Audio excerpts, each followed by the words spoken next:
రమేష్ డ్యాగ కన్ను అన్నాడు. డ్యాగ కన్ను నుంచి ఎలా తప్పుకొచ్చింది అబ్బా ఇది? డ్యాగ కన్ను నాది.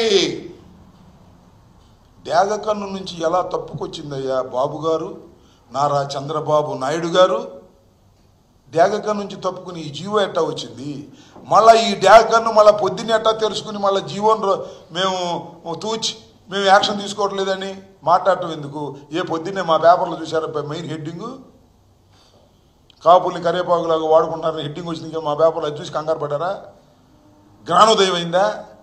చెప్పమంటున్నా. ఓ నారా చంద్రబాబు నాయుడు గారు, అయ్యా వినపడుతుందా? లింగమనేని వారి గెస్ట్ హౌస్లో కరగట్టు పక్కన ఉన్నటువంటి ఓ నారా చంద్రబాబు నాయుడు గారు, ఈ జీవో ఎట్టా వచ్చింది? మళ్ళా జీవో వచ్చిన తర్వాత ఎందుకు ఈనాడులో ఈ రకంగా ఫ్లాష్లు వేపిస్తున్నారు? వినపడిందా? చెప్పు సమాధానం.